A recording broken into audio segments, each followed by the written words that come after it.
very successful 2015 session and passed what is for the state of Connecticut a historic budget with property tax relief that had been talked about for years and years, and finally achieved this year with the components from Senate Bill 1 that became part of the final budget, providing for a reconfiguration of our payment in lieu of taxes program to take into account the need that different municipalities have based on the amount of tax-exempt property varying from town to town.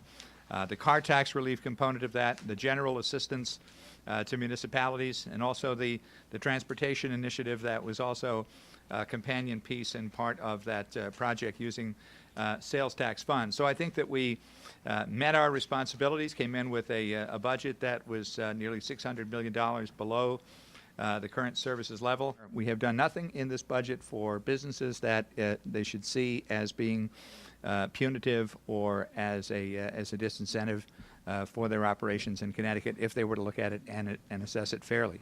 While people were focused, and rightly so, on the budget the last few days, we want to make sure we highlight some of the other important policy issues that we have been able to tackle and pass through the Senate or the Senate and the House and onto the governor's office, many different pieces of legislation. Let me just talk briefly about the budget for a moment, and because there's been obviously a lot of debate and discussion about that, and how we kind of got to the point where we got to. We certainly know that putting together budgets can be a messy process, and that is very understood, obviously, when you're putting forward something through the legislative process, and that when you put forward proposals, we heard from businesses, we heard from residents from around the state, and we made changes. And through that, we adopted the budget last night.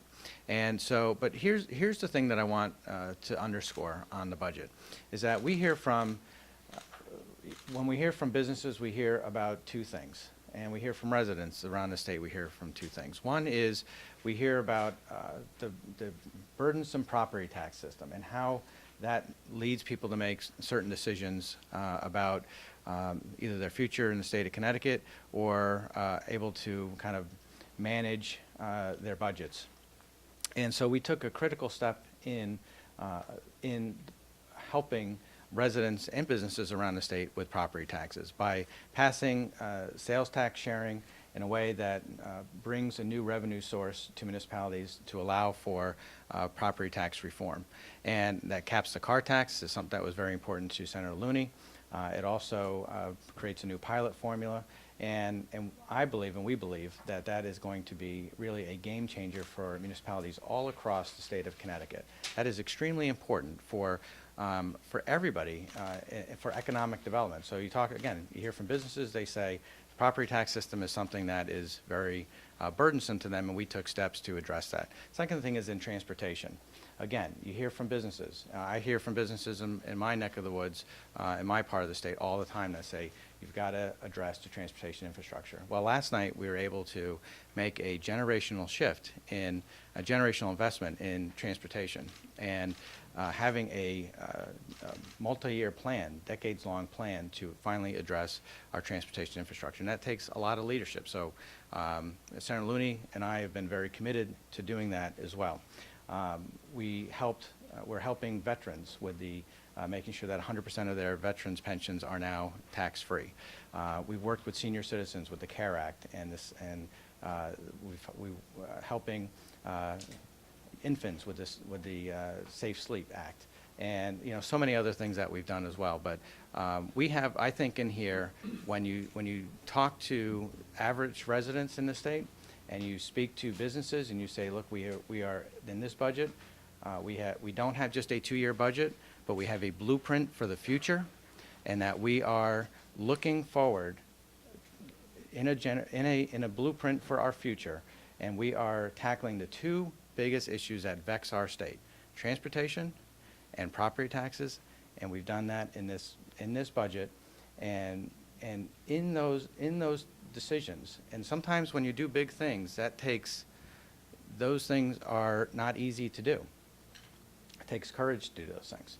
And when you tackle those things, they are tough decisions, and everybody has to help with those things. And I know we've asked businesses to help with transportation and property tax reform, and we're asking those who earn over $500,000 and $1 million to help with that as well. And we feel that this will help our middle-class families here in the state of Connecticut.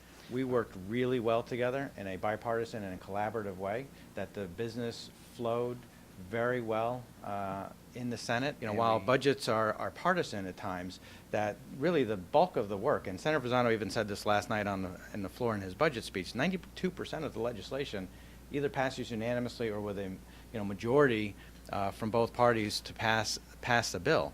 So we do work very collaboratively here, as evidenced by those press conferences we had, and the work that really gets done on the committee level, and the leaders work collaboratively together. I mean, there's going to be times where we disagree, but we do work very well together, and I think that the people of the state should know that and understand that it is a strong desire for all of us to work together and to make sure that we get policy and other things that we need to get done.